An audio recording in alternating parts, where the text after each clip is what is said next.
You're listening to Civic Media. You can tune into any of our live shows on any radio station across the state with the Civic Media app. Find us in your phone's app store and listen anytime, anywhere. This is your WLCX Daily News Roundup for the Eagle 1490 AM in La Crosse.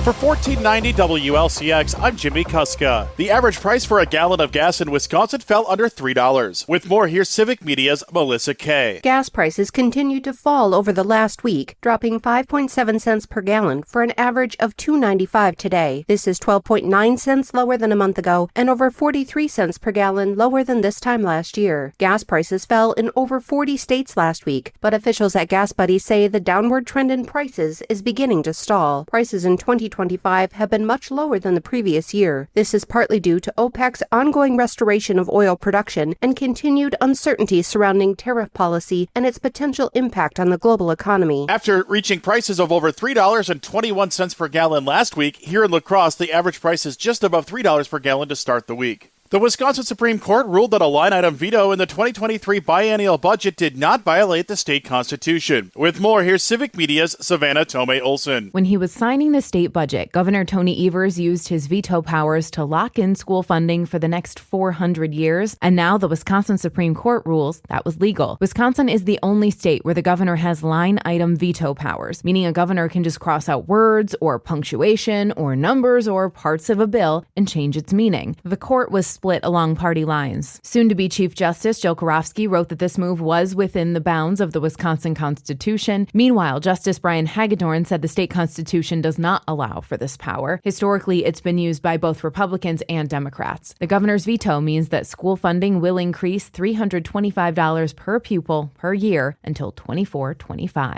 For Civic Media News, I'm Savannah Tomei-Olson. The court's dissenting opinion called the majority ruling, quote, a blow to the Constitution. In the city government to start the week here in La Crosse, there are 4 committees scheduled to hold meetings today. The Board of Public Works, Board of Zoning Appeals, Aviation Board, and Board of Harbor Commissioners will meet. There are also meetings later in the week for the Redevelopment Authority and Economic and Community Development Commission. With construction season beginning, there have been dozens of rezoning and permit requests for the city government to consider so far in 2025. The La Crosse County Board passed a resolution and sent it to state and federal legislators urging Congress to avoid cutting funds for Medicaid. In particular, the county mentions the potential for losing funding for mandated programs for children and the elderly, skilled nursing services, WIC, and mental health. The resolution states that the proposed federal cuts would devastate the county's budget to continue providing those services, and that the bill may pass too quickly for the public to understand the local impacts. Town halls for federal legislators have been a source of conflict this session. With more, here's Civic Media's Savannah Tomei-Olson. Town halls have been a point of contention for months now. Republicans have held them all over the country and here in Wisconsin, and when they do, they've been met with boos and protesters. Representative Derek Van Orden claims these aren't his constituents. He says they're paid agitators. The reason we're doing this in this format is because George Soros is funding groups of people to go around the country and disrupt Republican town halls. And that is just disrespectful to you. And I'm not going to allow those folks to do that. The leader of congressional campaigns at the Republican Party has told GOP legislators to stop hosting them in the first place. There's even a Wisconsin nonprofit stepping in to give people a platform to demand town halls from their lawmakers. Democrat Mark Pocan held a town hall in Monroe Wednesday night. He says it's the largest crowd he's ever had. Hundreds of people were there. Pocan said being in your district in person is a basic part of the job. Not even the 101 of your job, like the basic level of your job is going to Washington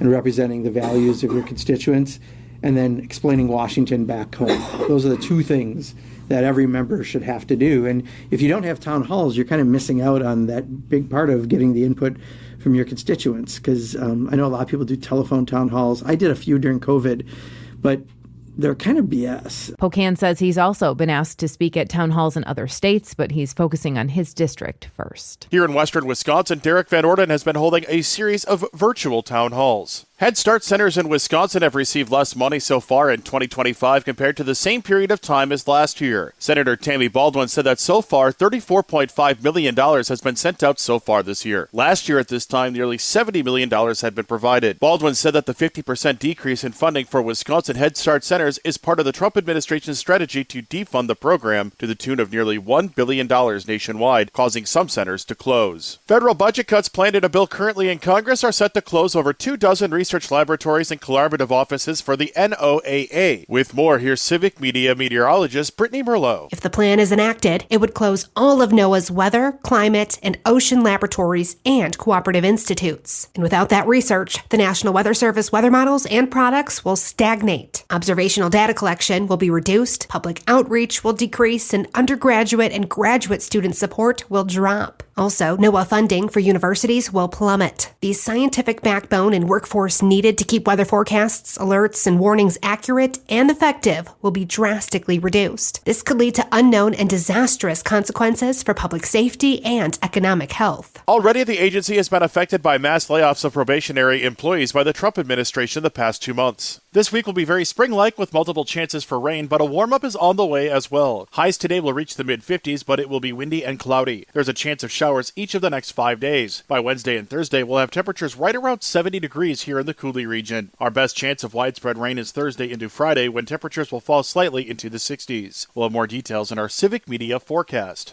Download the free Civic Media app now at civicmedia.us/app. For $14.90 WLCX, I'm Jimmy Kuska.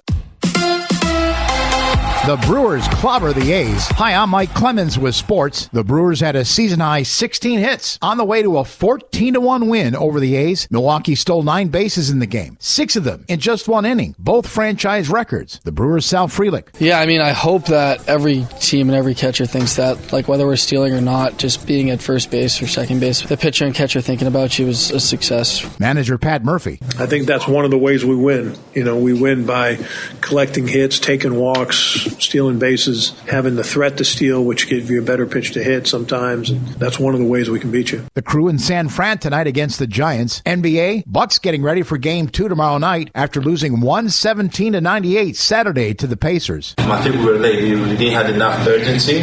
Going to Game 2, hopefully we can improve that, or we can change that. We'll see. But going to Game 2, we're going to be better. That's Giannis Antetokounmpo. With sports, I'm Mike Clemens. On your entertainment beat, I'm Pete Schwaba. Since we haven't heard Glenn Powell news in about 4 seconds, here is an update. The highly in-demand actor will co-write and star in a new comedy about a country western music star. Powell is partnering with Judd Apatow, with whom he will share writing credit for the script. Apatow, whose credits include The 40-Year-Old Virgin and Knocked Up, will direct. Powell's most recent credits were Hitman and the blockbusters Twisters and Top Gun 2. A legacy drummer is out of a job. The Who has decided to part ways with Zak Starkey after almost 30 years following a performance at the Royal Albert Hall in London. Starkey is the son of Beatles drummer Ringo Starr and the godson of original Who drummer, the late Keith Moon. Starkey apparently got into it on stage with lead singer Roger Daltrey. The new Star Wars film officially has a title, and it's called Star Wars Starfighter. The film's lead actor will be Ryan Gosling, and it will be directed by Sean Levy, whose previous credits include, pretty much everything. Levy has directed the recent smash Deadpool and Wolverine, all 3 Night at the Museum films, and executive produced Stranger Things. Gosling's last big film was The Fall Guy, so I'm sure he's eager to wash that taste out of his mouth. Star Wars Starfighter hits theaters May 28th of 2027. There is something about podcasts that seems to help celebrities open up. Emilio Estevez recently appeared on the Happy, Sad, Confused podcast. Host Josh Horowitz asked The Outsider's actor what the worst note he ever got from a director was. Estevez says on the set of St. Elmo's Fire, director Joel Schumacher screamed at the top of his lungs, "Have a good bleeping time." Estevez says Schumacher was a bully and wildly insecure. He also made a very mediocre Batman movie.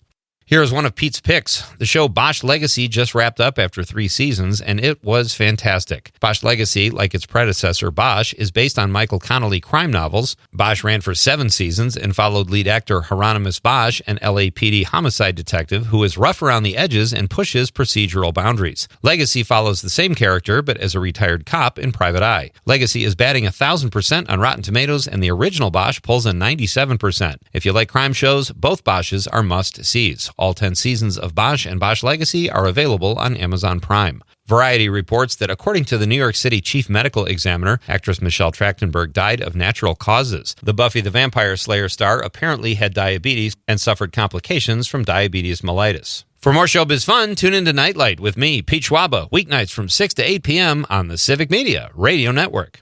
Cloudy and a little breezy this morning, becoming partly cloudy and less windy this afternoon. Our high today right around 55. Tonight we'll drop to 36. Tomorrow some scattered rain likely off and on through the day with a high near 60. Wednesday partly cloudy with a high in the low 70s. I'm meteorologist Sean Cable. Outside now, it's 40.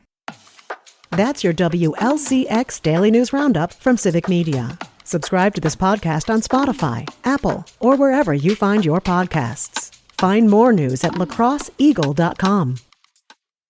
The national news cycle never stops, but it can be hard to find news about your local community. Civic Media is dedicated to providing quality local and state news coverage across Wisconsin. With the Civic Media app, you can get notifications about local stories that matter to you and your community. Find the free Civic Media app in your phone's app store and choose notifications from the menu to tell us what kind of news you want to hear about.